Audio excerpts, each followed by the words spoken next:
ہر قسم کے روحانی جسمانی مسائل اور وظائف کے لیے پیر اقبال قریشی چینل کو سبسکرائب کریں۔ بسم اللہ الرحمن الرحیم۔ رمضان المبارک کا پہلا عشرہ رحمت ہے اور پہلے عشرے کا آخری دن 10واں دن ہوتا ہے، اور عشرہ جو رمضان ہے 10واں رمضان ہے، اس کا خاص عمل آپ کو ایسا دے رہا ہوں کہ اگر آپ نے یہ عمل کر لیا، اللہ آپ کی دعاؤں میں، آپ کی نداؤں میں، آپ کی صداؤں میں برکت عطا فرما کر قبولیت عطا فرمائے گا، آپ کی دعاؤں کو مستجاب کر دے گا، آپ کی دعائیں قبول ہوں گی، آپ اللہ کے ہاں ہاتھ اٹھائیں گے دعائیں رد نہیں ہوں گی۔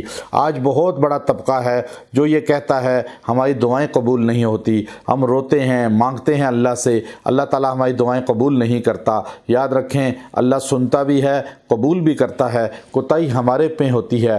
نبی کریم علیہ السلام کے ماموں حضرت سعد بن ابی وقاص رضی اللہ تعالی عنہ بارگاہ میں حاضر ہوئے، عرض کی یا رسول اللہ میری دعائیں کیسے قبول ہوں، ہر دعا قبول ہو جائے۔ اللہ کے پیغمبر نے کہا حضرت سعد آپ نے لقمہ حرام سے، لقمہ مشتبہ سے، مکروہ سے، جس میں ذرا سا شک ہو اس سے بھی بچنا ہے، آپ کی دعائیں قبول ہوں گی، آپ مستجاب الدعوات ہو جائیں گے، ہر دعا قبول کروانے والے بن جائیں گے۔ حضرت سعد کہتے ہیں مجھے شک بھی ہوتا تھا تو میں ہر چیز کھانے کی چھوڑ دیتا تھا۔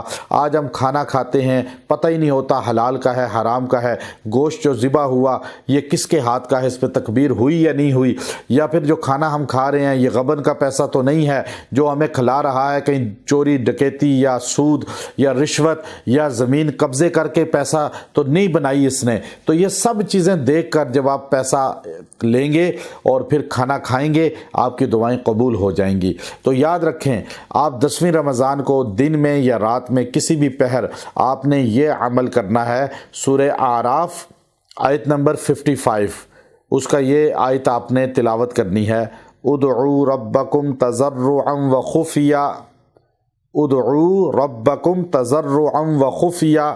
آپ اس کو 70 بار پڑھ کے دعا کریں، جو آپ کی دلی مراد ہوگی وہ پوری ہو جائے گی، جو آپ کی خواہش ہوگی پوری ہو جائے گی، جو آپ کی چاہت ہوگی پوری ہو جائے گی۔ آپ اس کو پڑھ کے دعا کریں، اللہ سے مانگیں، اللہ آپ کی دعا کو رد نہیں کرے گا، اللہ آپ کی دعاؤں کو قبول کر لے گا۔ آپ لیکن اپنے وضو کو، اپنے کپڑوں کو، اپنے بولنے اور پڑھنے کے انداز کو، اللہ سے مانگنے کے طریقے کو نظر ثانی کر کے پھر آپ اللہ کے حضور یہ وظیفہ پڑھیں، آپ اس کا فیض دیکھیں۔ پورا سال جب دعا کریں اس کو ایک بار پڑھ کے دعا کریں، دعا قبول ہو جائے گی۔ جب اللہ سے مانگیں گے اللہ آپ کی داد رسی کرے گا۔ وآخر دعوانا ان الحمد للہ رب العالمین۔